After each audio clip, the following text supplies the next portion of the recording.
Hey, so we're just gonna get right into things today. We're making a bird feeder, and by the way, I'm not teaching you how to make a bird feeder.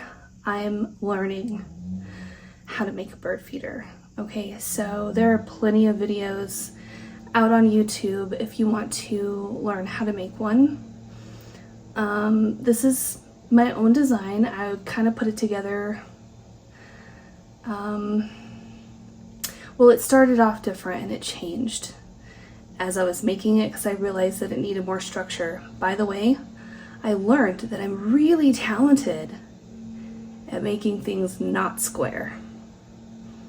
I don't know if that's a good thing, but you know, it is what it is. I'm learning. I'm trying my hardest to do something that I find quite enjoyable.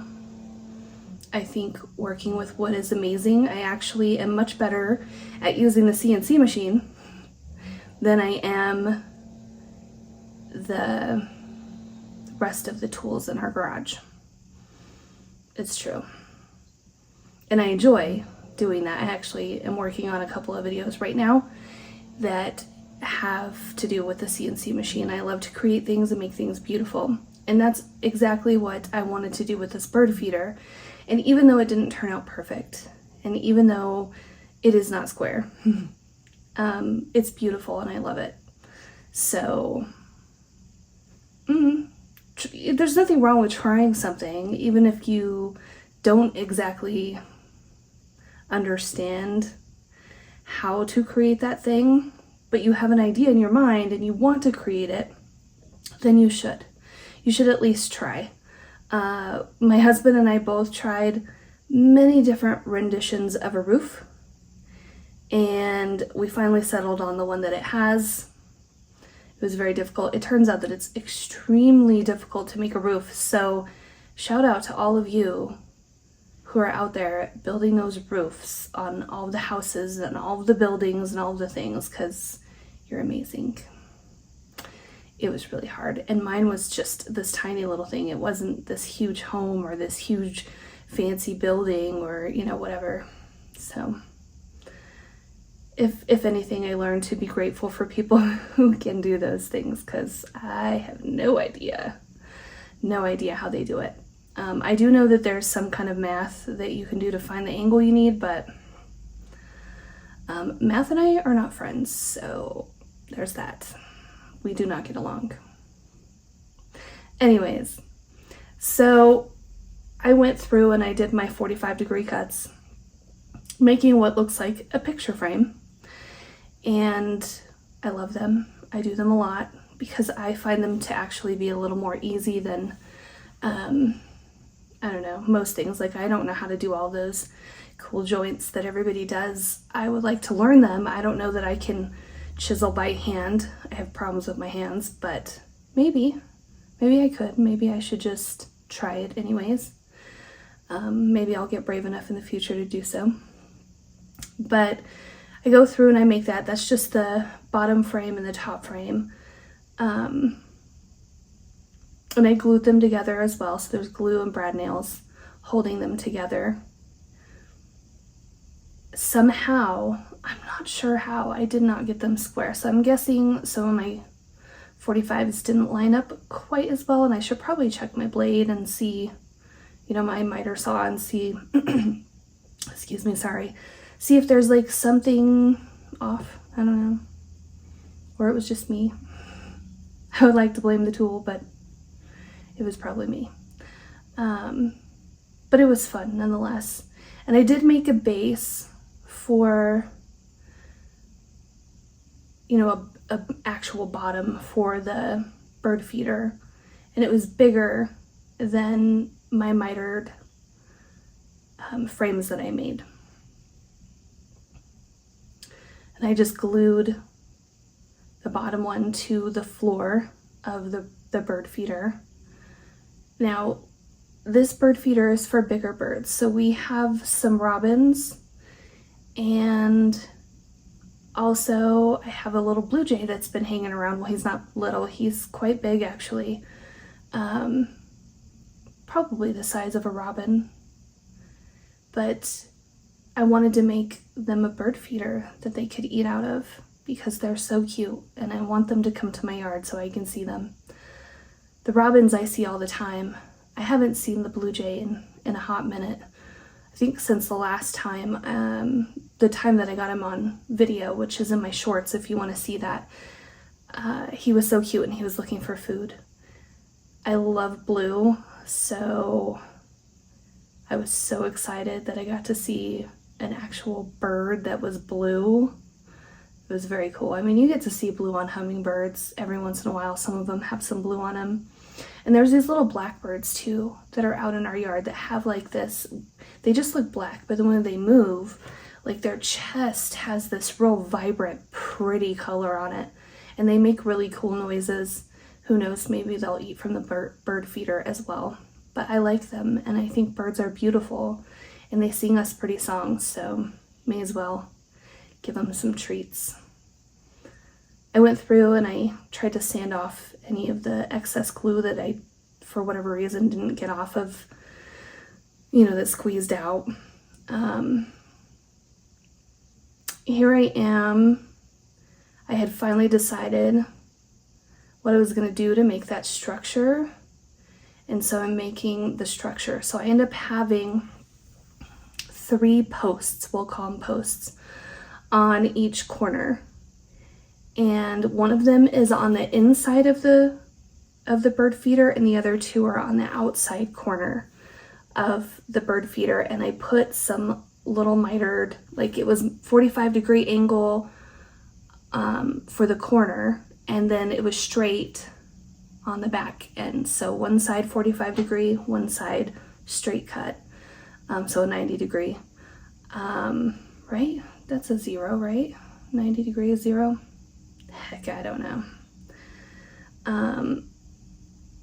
But so that way the post could set up against that straight side. If I said that all wrong, don't listen to me. Just act like I never said anything. It's probably best anyways. I used my fingers for this to glue. I know I have the cool little brush thing. But it was just easier just to smear it real quick on that little bitty, they're the square wooden dowels, and I was just smearing it on there and sticking it to it, and then brad nailing them.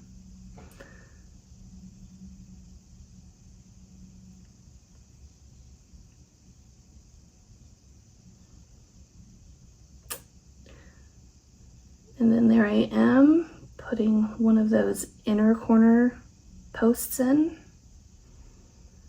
Super cute, really hard to brad nail in that little area. It was very weird, but it worked.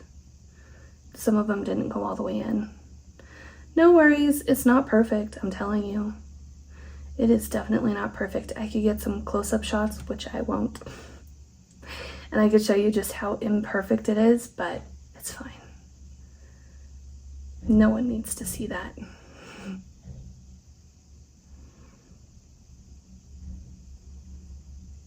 And you can change this up too if you wanted to make one. You can make one totally different. I couldn't tell you how. All I know is what I did. I feel like I should take some like woodworking classes, get some help learning how to properly woodwork. I mean, I do the whole YouTube University and learn a bunch of stuff from YouTube University, but it doesn't help when you don't have a professional there to tell you when you're doing something wrong and you think you're doing something right because you watched it on a video, and so then you go in and you do it and you're like, it doesn't look like what they did. Well, it's because you didn't have anybody there to tell you, don't do that, right? Like one of those, I don't know if you could see it, but it was crooked. One of those posts was leaning a little bit. Oops. Like, how do you do that? You're putting it up against a straight edge, and you have your straight edge on another straight edge, and it ends up leaning. Don't know. But I did it. I'm very talented, I'm telling you.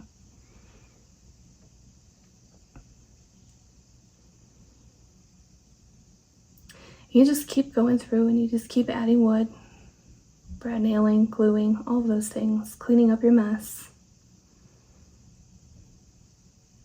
All the hard work. Now, the top square I had to fit in between those inner corner posts and the 2 outer corner posts of each corner. And that's when I noticed it was not square. Oops. So I had to like pull and and I used a mallet and I kind of banged it a little bit, you know, trying to figure it out. I'm putting a clamp there because I needed to pull some stuff over so I could actually get my little corner pieces on the top for the top of it in there because they weren't fitting. I don't know how it happened, but it did. Oh wait, I do. It's because nothing was square. It's all good.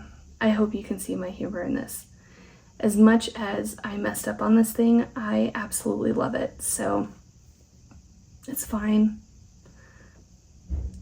Nobody has to live in it. You know, nobody has to deal with my not so square walls. There's no walls, but you know what I'm saying.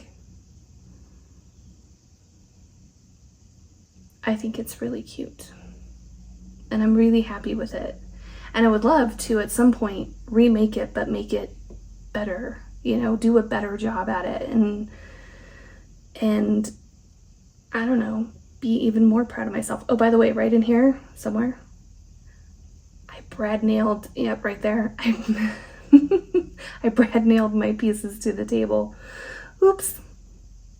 Honey came home and I was like, babe, I kind of messed up the work table in the garage. Actually, I said the table and he looked at our dining table and was like, what? No. I felt bad because he's the one that built it and I didn't mean to mess up the table. So that was definitely my fault. I should have been paying more attention. I just don't want to get my fingers too close to the brad nail. It kind of scares me a little bit. I don't want something going through my thumb or finger. I think that would be extremely painful. But anyways, I guess if we needed to, we could add a new top to it, or I don't know. But the table is fine, really.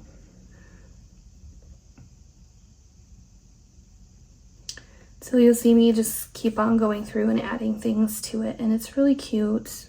I think it's very cute. My husband thinks if you get just right, it looks like a prison. I don't want the birds to think it's a prison. I think my son called it, he said it looked like a Capitol building or something, and I was like, oh, okay. I guess the government buildings are pretty grand. Not like, you know, we would ever be able to own buildings like that, but I mean, I guess in part we do, because it's our tax money, right? Not that it matters, but they are pretty buildings. Here's one of the areas where I was trying to make a roof. And I did end up using these pieces for the roof, but in a totally different way than what I was planning. So, I don't know, you just have to keep going. You have to keep trying, is what I'm saying. See, I'm putting it like that.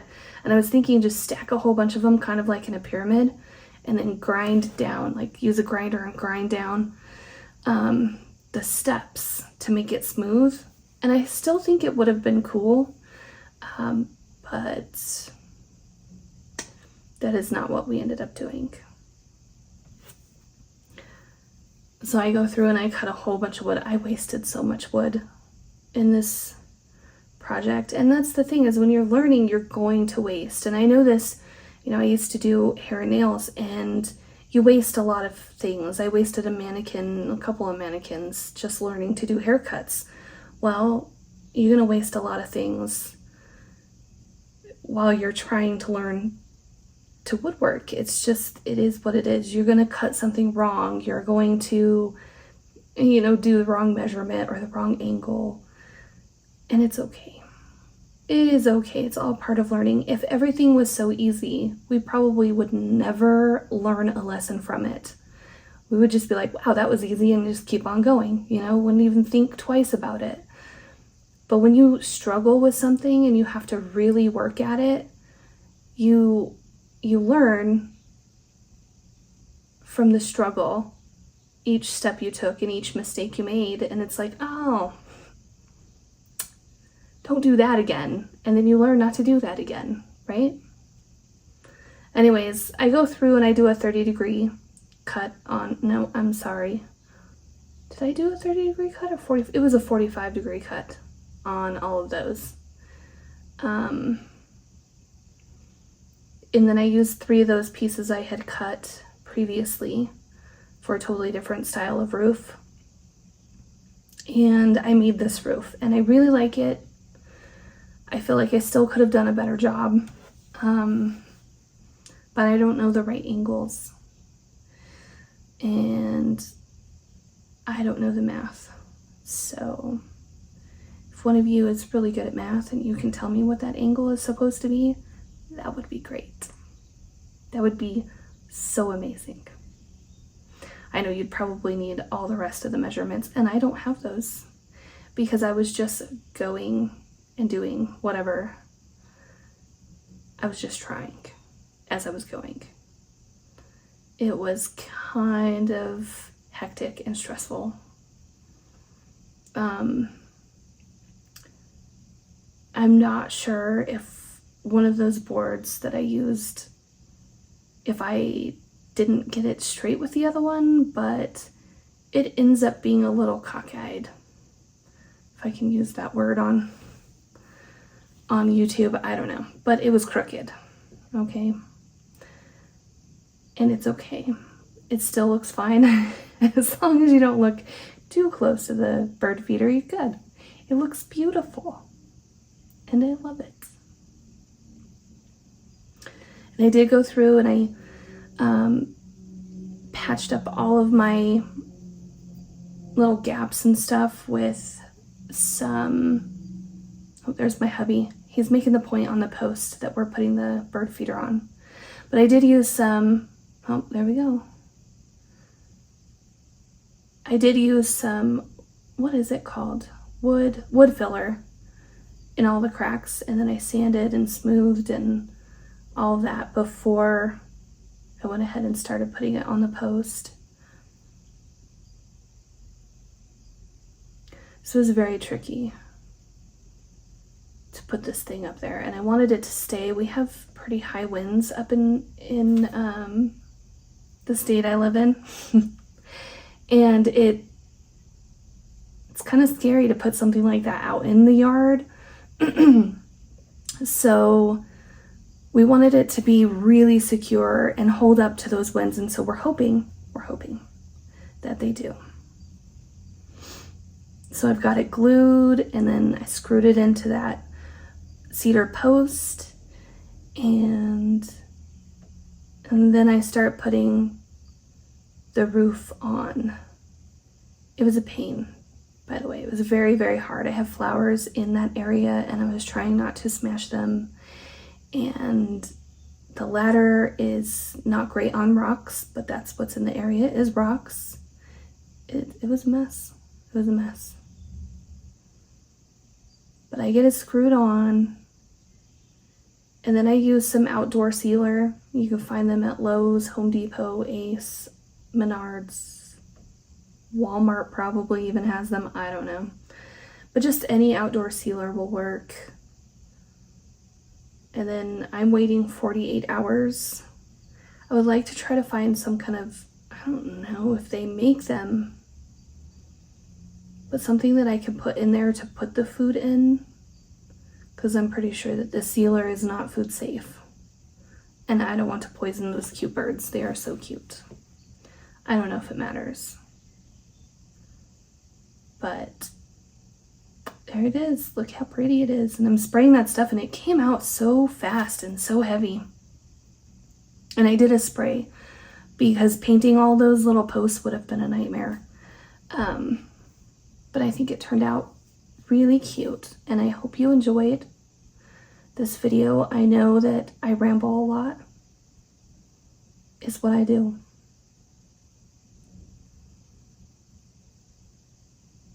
It keeps life interesting, even if you don't think so. It does. You'll miss it when it's gone. Look how pretty. It's so pretty. I really, really like it, and I really hope that it's not too small for those big birds. I don't think it will be, but we will find out. So cute.